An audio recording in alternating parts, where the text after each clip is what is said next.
आगे परमेश्वर की आराधना करने के पहले परमेश्वर को पहचान में आगे बढ़ने के लिए परमेश्वर हमें सहायता करने पाए। தொடர்ந்து ஆராதனையில் பிரவேசிப்பதற்கு முன்பதாக தேவனை அறிந்து கொள்வதற்காக தேவன் உதவி செய்வாராக।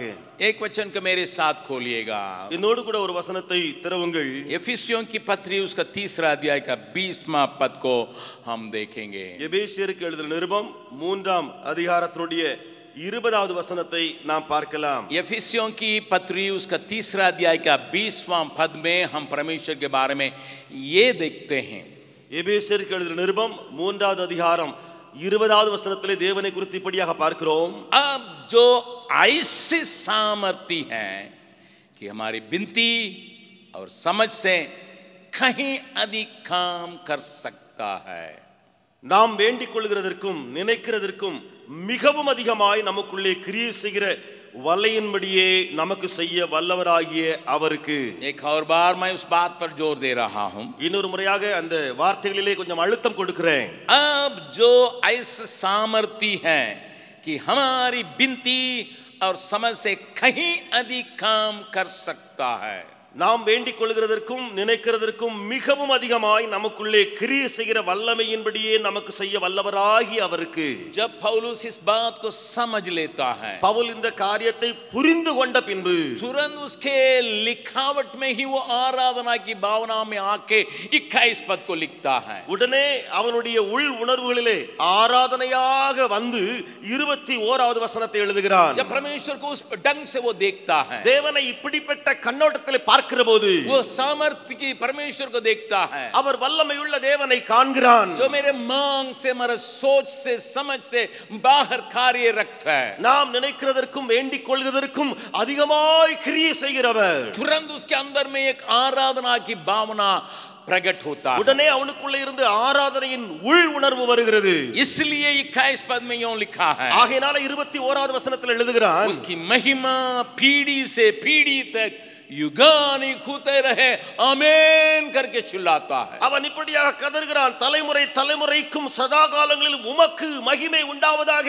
ஆமென்। जब इस बात को समझता है, उससे रुका नहीं जाता आराधना करने की बातों से। அவன் இந்த காரியத்தை புரிந்து கொண்ட பின்பு ஆராதனை செய்வதிலிருந்து அவனை தடை பண்ண முடியவில்லை। वो खुद जरूर चिट्ठी लिखता है, உண்மையிலேயே அவன் நிருபத்தை தான் எழுதுகிறான்। और किसी देश से तो कुछ कलीसिया को चिट्ठी लिखता है, ஏதோ ஒரு சபைக்கு தான் நிருபத்தை எழுதுகிறான்। लेकिन वो अपने मन में इस बात को पवित्र आत्मा के प्रेरणा से प्राप्त करता है। ஆனால் தன்னுடைய மனதிலே பரிசுத்த ஆவியானவராலே உந்தப்பட்டுகிறான் அவன்। तुरंत उसकी आराधना करने की भावना जाग उठती है, आमीन करके चिल्ला रहा है। உடனே அவனுக்குள்ளே ஆராதனை செய்யக்கூடிய ஒரு காரியம் மேலோங்கி வருகிறது। அவன் கதறுகிறான், சொல்லுகிறான், ஆமென் என்று சொல்லி। इस बात को उसकी कई पत्रियों में हम देख सकते हैं। இந்த காரியத்தை அவனுடைய अनेक நிருபங்களிலே பார்க்க முடியும்। जब कभी उसके सोच से बाहर बातों को परमेश्वर के बारे में समझने के लिए सोचता है, तो उस प्रकार की बात को वो प्रकट करता है, जाहिर करता है। எப்பொழுதெல்லாம் தேவன் நான் நினைக்கிறதற்கும் நாம் நினைக்கிறதற்கும் மேலாக கிரியை செய்கிறார் என்று அவனுக்கு விளங்குகிறதோ அப்பொழுதெல்லாம் அந்த ஆராதனையின் காரியத்தை கொண்டு வருகிறான்। प्रभु के नाम की स्तुति प्रशंसा होवे। தேவ நாமத்துக்கே மகிமை। इस सुबह के समय में एक व्यक्ति के जीवन से कुछ बातों को दिखा के किस प्रकार परमेश्वर उसके जीवन में उस कार्य को किया, हम उसको थोड़ा देखे आराधना में प्रवेश करेंगे। நாம் இந்த காலை வேளையில ஒரு மனிதனுடைய வாழ்க்கையிலிருந்து சில காரியங்களை பார்த்து தேவன் எப்படியாக அவனுடைய வாழ்க்கையில கிரியை செய்தார் அதன் அடிப்படையிலே நாம் ஆராதிக்க போகிறோம்। जिसके बारे में हम बारंबार याद करते होंगे, अध्ययन करते होंगे। அவரை குறித்து திரும்ப திரும்ப நாம் நினைவு கூர்ந்து தியானித்து வந்திருக்கலாம்। ये परमेश्वर के लायक, परमेश्वर के योग्य व्यक्ति है। தேவனுக்கு பிரியமான, தேவனுக்கு பாத்திரமான ஒரு மனிதன்। न केवल वो, परंतु उसकी पत्नी भी उसी ढंग की है। அவன் மாத்திரமல்ல, அவனுடைய மனைவியும் அவனை போன்றே பக்தி உள்ளவள்। मेरे साथ खोलिएगा लूका सुसमाचार पहला अध्याय। என்னோடு கூட திருவங்கள் லூக்கா எழுதின சுவிசேஷம் முதலாவது அதிகாரம்। और वहां 5 से लेकर इसके बारे में हम देखते हैं। அங்கே 5ஆம் வசனத்திலிருந்து இதை குறித்து நாம் பார்க்க முடியும்। लूका सुसमाचार उसका पहला अध्याय का 5वां पद। லூக்கா எழுதின சுவிசேஷம் 1ஆம் அதிகாரத்தின் 5ஆம் வசனம்। वहां पर जकरिया के बारे में हम पढ़ते हैं। அங்கே சகரியாவை குறித்து நாம் வாசிக்கிறோம்। वो याजक था, அவன் ஒரு ஆசாரியனாக இருந்தான்। उसकी पत्नी वहां एलिसबा नाम करके थी। அவனுடைய மனைவி எலிசபெத் என்ற பெயருடையவள்। उसके बारे में बाइबल खुद गवाही देता है। அவனை குறித்து வேதமா சாட்சியிடுகிற காரியம் ஒன்று உண்டு. 6वां पद को पढ़ेंगे। 6வது வசனத்தை வாசிக்கலாம். 6 पद में ये लिखा है, 6ஆம் வசனத்தில் இப்படி எழுதி இருக்கிறது, वे दोनों परमेश्वर के सामने धर्मी थे और प्रभु की सारी आज्ञाएं और विधियों पर निर्दोष चलने वाले थे, उनके कोई भी संतान न थी। அவர்கள் இருவரும் கர்த்தரிட்ட சகல கற்பனைகளின்படியையும் நியமங்களின்படியையும் குற்றமற்றவர்களாய் நடந்து தேவனுக்கு முன்பாக நீதி உள்ளவர்களாய் இருந்தார்கள். मैं इस बात को थोड़ा सा आपके यादगारी में ले जाने के लिए चाहता हूं। நான் இந்த காரியத்தை உங்களுடைய நினைவிலே ஞாபகப்படுத்த விரும்புகிறேன். हमारे बीच में कई जवान लड़कियां और लड़के होने के चलते इस बात को मैं लाने के लिए चाहता हूं। நம்ம மத்தியிலே अनेक வாலிப பையங்களும் வாலிப பிள்ளைகளும் இருப்பதனால இந்த காரியத்தை சொல்ல விரும்புகிறேன். जानकारी के साथ इसके बारे में समझिएगा, तबे इन बातों को अपना दिल से आप अप्रिशिएट कर सकेंगे। இந்த விஷயத்தை தெரிந்து கொள்ள வேண்டும் என்ற உணர்வோடு கூட நீங்கள் புரிந்து கொண்டால் தான் இந்த காரியத்தை நீங்கள் அப்ரிஷியேட் பண்ண முடியும். लगभग 400 साल परमेश्वर की कोई वाणी इजरायलियों के ऊपर प्रकट नहीं हुआ है। கிட்டத்தட்ட 400 ஆண்டுகளாக மேலே இருந்து தேவ சத்தமானது தேவ தொனியானது இஸ்ரவேலுக்கு வரவே இல்லை. और उसके बारे में कहते हैं कि अंधेरा का समय कहते हैं। அதை குறித்து இப்படியாக சொல்லுகிறார்கள், இருண்ட காலம் என்று சொல்லி. परमेश्वर मनुष्यों से बात करने से रोक रखा है। தேவன் மனிதனிடத்திலே பேசுவதிலிருந்து தூரமாய் இருந்தார். 400 साल मतलब बहुत लंबी समय है। 400 ஆண்டுகள் என்பது நீண்ட ஒரு இருண்ட காலம். पीढ़ी पीढ़ी से परमेश्वर की आवाज को मनुष्य परमेश्वर के तरीका से नहीं सुन पा रहा है। சந்ததி சந்ததியாக மனிதன் என்பவன் தேவனுடைய சத்தத்தை தொடர்ச்சியாக கேட்க முடியாமல் இருக்கிறான். लिखित वचन उनके पास था, எழுதப்பட்ட வசனங்கள் அவன் கையில இருந்தது. और उसको समझाने के याजकों का दल रहा, அதை புரிய வைக்க ஆசாரியர் கூட்டமும் இருந்தது. उसको एक्सप्लेनेशन देने के लिए न्यायों की बातें पाई जाती थी। அவைகளை விவரித்து பேசுவதற்காக நியாயாதிபதிகளும் அங்கே காணப்பட்டிருந்தார்கள். इसके बाद भी हम ये समझते हैं परमेश्वर की स्पष्ट आवाज भविष्यवाणियों के द्वारा लोगों के ऊपर प्रकट नहीं है। அப்படி இருந்தும் நாம் காண்கிறது என்ன, தேவனுடைய சத்தம் தீர்க்க தரிசனமாக நேரடியாக ஜனங்கள் மத்தியிலே வரவே இல்லை. क्यों भविष्यवाणी की कमी रही, ये करके मैं बोलने नहीं जा रहा हूं।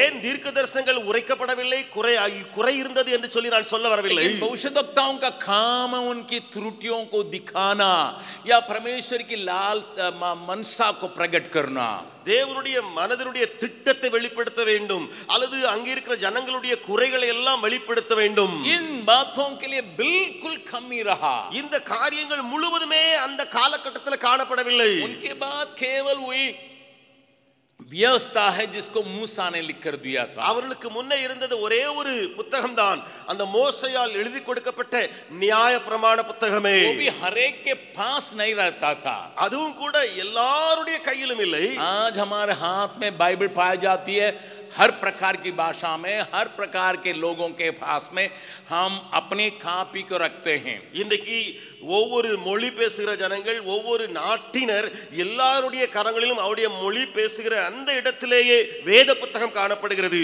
परंतु उन दिनों में उस प्रकार पाई नहीं जाती थी, ஆனால் அந்த காலத்தில் அப்படி எல்லாரிடமும் இல்லை. क्योंकि लोग वहां पर आराधनालय में ही सुन सकते थे।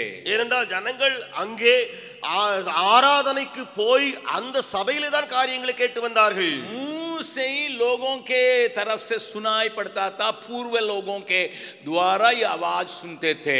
அவர்கள் முன்னோர்கள் மூலமாக பழையவர்கள் இருந்திருப்பார்களே, அவர்கள் மூலமாகத்தான் வாயின் மூலமாகத்தான் காரியங்களை கேட்டறிந்தார்கள். आज भी दुनिया में यहूदी लोगों के बच्चे ही ज्यादा परमेश्वर के विषय के बारे में सोचते हैं, समझते हैं, सुनते हैं करके एक रिसर्च बतलाता है। இன்றைக்கும் ஒரு விதமான கணக்கெடுப்பு அல்லது ரிசர்ச் இப்படியாக சொல்கிறது, இந்த உலகத்திலே யூதர்கள் இருக்கிறார்களே, அவருடைய பிள்ளைகள் அவருடைய காரியங்கள் தான் வேதத்தை குறித்தோ அல்லது அதிகமான தேவனை குறித்தோ அதிக அறிவுடையவர்களாக இருக்கிறார்கள் என்று சொல்லி एक रिसर्च में ये पाया जाता है लगभग 6 घंटे एवरेज वो परमेश्वर की आवाज वचन को पढ़ते हैं या सुनते हैं। இப்படியாக ஒரு ரிசர்ச் சொல்லுகிறது, 6 மணி நேரம் ஆவரேஜாக ஒரு நாளைக்கு அவர்கள் தேவ வசனத்தை கேட்கிறார்கள் அல்லது தேவ வசனத்தை வாசிக்கிறார்கள். किसी न किसी तरीका से वो सुनते हैं. ஏதோ ஒரு விதத்திலே அவர்கள் இப்படியாக ஆவரேஜாக 6 மணி நேரம். आधुनिक संसार में भी उस बात पर वे गौर करते हैं. இப்பொழுது இருக்கிற அந்த தொழில்நுட்ப காரியங்கள் பெருகி இருந்தாலும் அதை கவனமாய் இருக்கிறார்கள். लेकिन जब 400 साल मनुष्य के साथ परमेश्वर की बर्ताव की कमी रही, उस समय अपने हाथ में वचन नहीं होने के बाद भी ये दंपति जो है परमेश्वर की आज्ञा, सारी आज्ञाएं और सारी विधियों पर निर्दोष चलने वाले थे करके बाइबल बतलाती है. கிட்டத்தட்ட 400 ஆண்டுகளாக இருண்ட காலம் என்று அழைக்கப்பட்ட ஒன்றுமே வெளிப்படாத தேவவசனம் கீழே இறங்காத அந்த காலகட்டத்திலேயும் கூட இந்த தம்பதியரை குறித்து சொல்லப்பட்டிருக்கிறது. அவர்கள் தேவனிட்ட எல்லா கற்பனைகளின்படியேயும் நியமங்களின்படியேயும் குற்றமற்றவர்களாய் நடந்தார்களாம். परमेश्वर के सामने धर्मी थे, தேவனுக்கு முன்பதாக நீதி உள்ளவர்களாய் இருந்தார்கள். परंतु ஆனால் उनकी प्रार्थना नहीं सुनाई पड़ी. அவர்களுடைய ஜெபம் கேட்கப்படவில்லை. आप पूछेंगे अंकल कैसा करते हैं? நீங்கள் சொல்லலாம், அங்கிள் இதை எப்படி நீங்கள் சொல்ல முடியும்? वे जरूर प्रार्थना करते थे, அவர்கள் உண்மையிலேயே ஜெபித்தார்கள். क्योंकि वहां पर लिखा है ஏனென்றால் அங்கே எழுதப்பட்டிருக்கிறது. और पहला अध्याय में ही वो स्वर्गदूत आके जकरिया से वहां मंदिर में बातचीत करता है. அந்த முதலாவது அதிகாரத்திலேயே தேவதூதன் வந்து சகரியாவிடத்துல பேசுகிறான். वहां 19वां पद में लिखा है, அங்கே 19வது வசனத்திலே எழுதப்பட்டிருக்கிறது, जिब्राइल उनसे बातचीत कर रहा है. அங்கே गाब्रिएल என்ற தூதன் வந்து பேசுகிறான். प्रभु के नाम की स्तुति महिमा होवे. தேவ நாமத்துக்கு மகிமை உண்டாவதாக. लेकिन 13वां पद में परमेश्वर की दूत जो जिब्राइल है खुद गवाही देता है, तू प्रार्थना करने वाला है. 13வது வசனத்திலே அதே அந்த காபிரியேல் தூதன் வந்து சகரியாவை குறித்து ஒரு காரியத்தை சொல்கிறான். உன் வேண்டுதல் கேட்கப்பட்டது. हे जकरिया, சகரியாவே, तेरी प्रार्थना सुन ली गई है. உன் வேண்டுதல் கேட்கப்பட்டது. लगातार दोनों प्रार्थना करते थे. தொடர்ந்து 2 பேரும் ஜெபித்து வந்தவர்கள். ये प्रश्न उनके अंदर उठता होगा कि हम तो परमेश्वर की राहों पर चलते हैं, परमेश्वर की विधि व्यवस्था का मानते हैं, तब उत्तर क्यों नहीं मिलता है? இந்த கேள்வியும் அவர்கள் உள்ளத்தில் எழும்பி இருக்கலாம். நாங்கள் எல்லா நியமங்களையும் கடைபிடிக்கிறோமே, தேவனுடைய மார்க்கத்திலே சொல்லுகிறோமே, அப்படி என்றால் எங்களுக்கு ஏன் இந்த ஒரு ஜெபம் கேட்கப்படவில்லை? परमेश्वर के सामने हम निर्दोष रहते हैं, தேவனுக்கு முன்பதாக நாங்கள் குற்றமற்றவர்களாக இருக்கிறோம், लिखित कानूनों को मानते हैं, எழுதப்பட்ட நியாயப்பிரமாண அல்லது சட்டங்களை நாங்கள் கீழ்ப்படுகிறோம், मंदिर में जो काम को सौंपा गया उसको हम पूरा समय पर करने के लिए तत्पर तैयार भी है. அங்கே ஆலயத்திலே கொடுக்கப்பட்ட பொறுப்பு அதையெல்லாம் நிறைவேற்றுவதற்கு நாங்கள் துடித்து நிறைவேற்றுகிறோம். परमेश्वर ने हमें ये काम को दिया करके हमारे हाथ में सौंपी हुई काम को हम पूरा करते हैं. தேவனே இந்த காரியத்தை ஊழியத்தை கொடுத்திருக்கிறார் என்று சொல்லி அவரால் கொடுக்கப்பட்ட அந்த பொறுப்பை முழுவதுமாய் நிறைவேற்றி வருகிறோமே.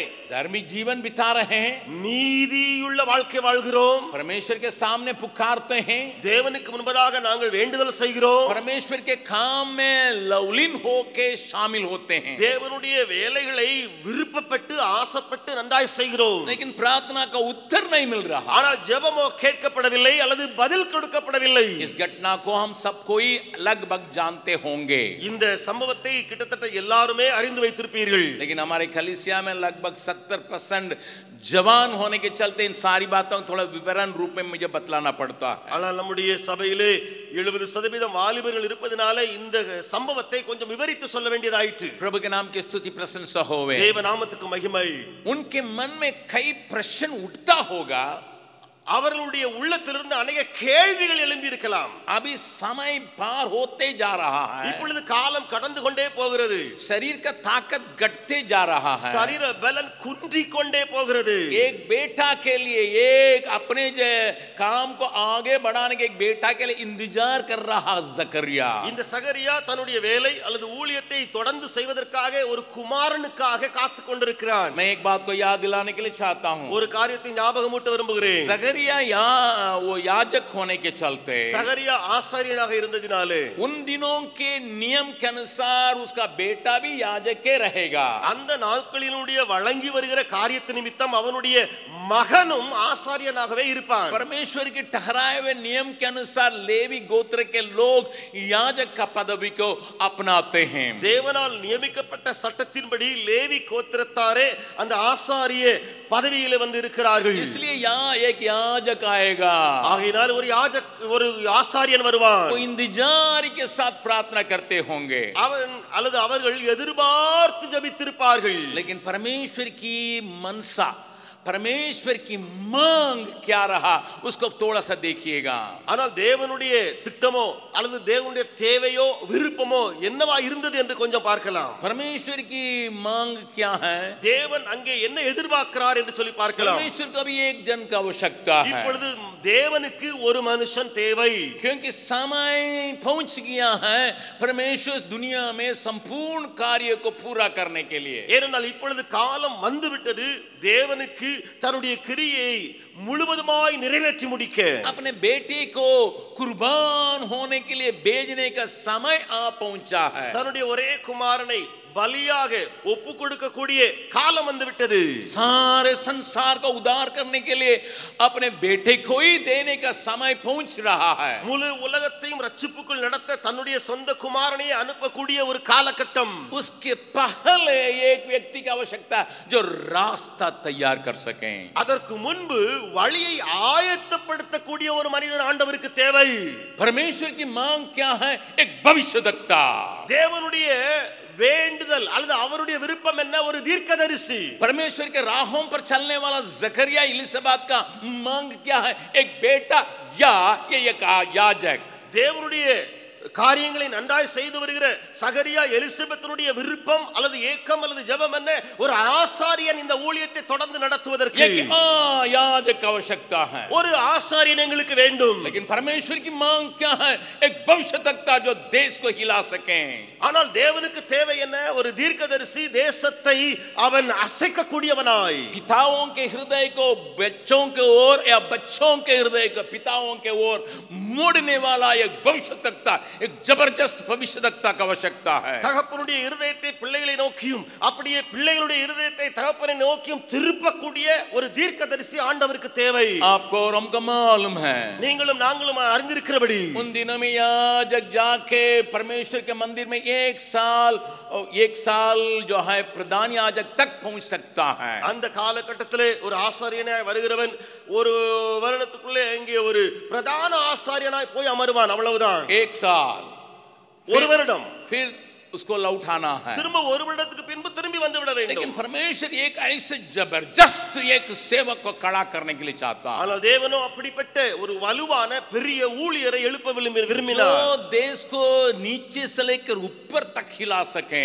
அவன் தேசத்தை கீழே இருந்து மேலே வரை ஒரு அசைவை கொண்டு வரத்தக்கதாக सब के लोगों को हिला, सब प्रकार के लोगों को हिला सके. எல்லா தரத்து மக்களையும் அவன் அசைப்பதற்காக और जो अपने को धर्मी समझते हैं उसको हिला सके. தன்னை நீதிமான் என்று எண்ணுகிறவனையும் கூட அசைக்கத்தக்கதாக सिपाही लोगों को हिला सके. போர் சேவகர்களையும் கூட அசைக்கத்தக்கதாக भविष्यवक्ता को लाने के लिए परमेश्वर तत्पर है. தீர்க்கதரிசியை கொண்டு வர தேவன் விருப்பப்பட்டு கொண்டிருக்கிறார். लेकिन मैं यहाँ पर उस वचन को जोड़ के बतलाने के लिए चाहता हूँ. ஆனால் இங்கே நான் அந்த வசனத்தோடு கூட இணைத்து பேச விரும்புகிறேன். प्रभु के नाम की स्तुति प्रशंसा होवे. தேவ நாமத்துக்கே மகிமை. शायद आप में से कुछ लोगों की प्रार्थना का उत्तर नहीं मिलता होगा. ஒருவேளை உங்களில் சிலருடைய ஜெபம் கேட்கப்படாமல் இருக்கலாம். लंबी प्रार्थना किए हैं, நீண்ட காலம் ஜெபித்திருக்கீங்க. आपको पता भी नहीं चल रहा क्यों नहीं सुनाई पड़ रहा. உங்களுக்கே தெரியவில்லை ஏன் எனக்கு பதில் கிடைக்கவில்லை. कई लोग आके गवाही देते हैं हमारी प्रार्थना का परमेश्वर ने सुना करके. अनेகர் வந்து சாட்சி கொடுக்கிறார்கள் என்னுடைய ஜெபத்தை தேவன் கேட்டார் என்று.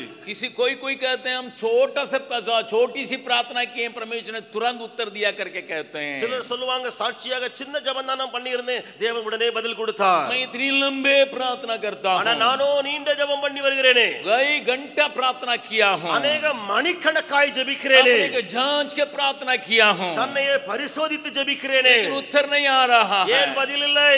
लेकिन मैं आपको बतलाने के लिए चाहता ஆனால் हूँ, உங்களுக்கு நான் சொல்லட்டுமா, आज आपके पास एक परमेश्वर है जो आपके सोच से, आपके मांग से ज्यादा कार्य करने के लिए कार्यरत है। இன்றைக்கு உங்களிடத்தில் ஒரு தேவன் உண்டு, நீங்க நினைக்கிறதற்கும் வேண்டிக் கொள்வதற்கும் மேலாய் வல்லமையாய் கிரியை செய்கிறவர்। आपका मांग केवल एक याजक के लिए, உங்களுடைய வேண்டுதல் ஒரு ஆசாரியனாய் மாத்திரமே, लेकिन उसका मांग है, उसका आवश्यकता है, वो अपने आवश्यकता के अनुसार एक भविष्यवक्ता को खड़ा करने के लिए चाहता है। ஆனால் அவருடைய திட்டம் அல்லது தேவை ஒரு தீர்க்கதரிசி தன்னுடைய தேவையின்படி தீர்க்கதரிசியை நிறுத்த முடியும்। अभी अपना कार्य शुरू कर रहा है। இப்பொழுது தன்னுடைய கிரியை ஆரம்பிக்கிறார்। जब प्रार्थना का उत्तर आया है, जकरिया विश्वास नहीं कर पाता है। அந்த ஜெபத்துக்கு பதில் வந்தவுடனே சகரியா விசுவாசிக்க கூடாமல் போகிறார்। वो विश्वास नहीं कर पाता है। அவனுக்கு விசுவாசம் வரவில்லை। साक्षात जिब्राइल अपनी नाम को बतला के उसको सुनाता है। காபிரியேல் என்பவன் முழுவதுமாய் தரிசனமாகி பெயரையும் சொல்லிக் கொண்டு அவன் வெளிப்படுத்துகிறான்। मैं जिब्राइल हूँ, मैं परमेश्वर का दूत हूँ, लाया हूँ संदेश करके। நான் காபிரியே, நான் தேவதூதனாய் இருக்கிறேன், மேலே இருந்து செய்தியை கொண்டு வந்திருக்கிறேன் என்று வெளிப்படையாய் பேசுகிறான்। ग्रहण करने के लिए उसके लिए मन तैयार नहीं है। ஆனால் சகரியாவுக்குள்ள விசுவாசம் வருவதற்கு வாய்ப்பே, ஏற்றுக்கொள்ள வாய்ப்பே இல்லை। वहां पर एलिजबा का हाल बालक को देखिएगा, அங்கே எலிசபெத்துடைய நிலைமையை பாருங்கள்। 24-25 पद को देखिएगा, 24-25 வசனங்களை பாருங்கள்। 24 और 25 पद, पहला अध्याय का 1ஆம் அதிகாரம் 24-25। इन दिनों के बाद उसकी पत्नी एलिसबा गर्भवती हुई और 5 महीने तक अपने आप को ये कह के छिपाए रखा कि मनुष्यों में मेरा अपमान दूर करने के लिए प्रभु ने इन दिनों में कृपा दृष्टि करके मेरे लिए ऐसा किया है। அந்நாட்களுக்கு பின்பு அவன் மனைவியாகி எலிசபெத் கர்ப்பவதியாகி ஜனங்களுக்குள்ளே எனக்கு உண்டாயிருந்த நிந்தையை நீக்கும்படியாக கர்த்தர் இந்த நாட்களில் என்மேல் கடாட்சம் வைத்து எனக்கு இப்படி செய்திருந்தார் என்று சொல்லி 5 மாதம் வெளிப்படாதிருந்தாள்। लाज लग रहा है, அவளுக்கு வெட்கமா இருக்கிறது। मैं इतनी बुढ़ी हो गई हूँ, நான் இவ்வளவு வயதாயிருக்கிறேனே, दुनिया के लोग मुझे बुढ़ी कहते हैं, உலகத்தார் எல்லாரும் கிழவி என்று சொல்லுவாங்க। इसको बच्चा होने का संभावना नहीं है। இப்போ பிள்ளை பேரு இவளுக்கு எங்க இருந்து வரும்? अभी मैं गर्भवती करके बाहर कैसा निकलूं करके शर्मा के शर्म खाते हुए भीतर और बाहर नहीं आ पा रही है। உள்ளேயே வெட்கப்பட்டு நான் வெளியே போனா யாரெல்லாம் என்னெல்லாம் சொல்லுவாங்களோ என்று சொல்லி உள்ளேயே மறைத்து ஒளித்து வைக்கிறாள்। जरूर खुशी की बात है, இது ஆனந்தமான காரியம்தான், जरूर परिवर्तन की बात है, உண்மையிலேயே பயங்கரமான மாற்றம் जरूर உண்டாயிற்று। बहुत दिन की इंतजार के उत्तर की बात है, அநேக நாட்கள் காத்திருப்பின் பலன்தான்। परंतु ஆனால் इसको उतना शर्म लग रहा है। அவளுக்கு வெட்கத்துக்கு மேல வெட்கம்। एक को शक लग रहा है, एक को शर्म लग रहा है। ஒருத்தருக்கு சந்தேகம் உண்டாகிறது, இன்னொருத்திக்கு பார்த்தேன்னு சொன்னா அவளுக்குள்ளே ஒரு கூச்சம், जकरिया வெட்கம்। परमेश्वर की बातों पर शक करता है और एलिसबा जो है यहाँ पर शर्म खाती है। அங்கே சகரியா தேவனுடைய வார்த்தையை விசுவாசிக்க கூடாமல் போனான், ஆனா இங்க எலிசபெத்தோ வெட்கப்பட்டு கொண்டிருக்கிறாள்। प्रभु के नाम की स्तुति प्रशंसा होवे। ஆண்டவருடைய நாமத்துக்கு மகிமை। इस सुबह के समय दोनों बात आप में पाई जाती होगी। இந்த கால வேளையில ரெண்டு காரியமும் ஒருவேளை உங்களுக்குள்ள இருக்கலாம்। आपके अंदर शक रहता होगा या शर्म रहता होगा, உங்களுக்குள்ளே சந்தேகமோ அல்லது வெட்கமோ இருக்கலாம்। परंतु प्रभु अपने कार्य करने के लिए आप ही के पास आके आप ही के द्वारा कार्य करने के लिए तैयार है। ஆனா தேவனோ அவர் உங்கள் மூலமாகவே, உங்களுக்குள்ளேயே உங்கள் மூலமாகவே கிரியை செய்ய ஆயத்தம்। पौलुस के साथ हम भी कह सकते हैं, பவுலோடு கூட இணைந்து நாமும் சொல்ல முடியும், हमारा सोच से, हमारा समझ से बाहर कार्य करने वाला मेरा परमेश्वर है। என்னுடைய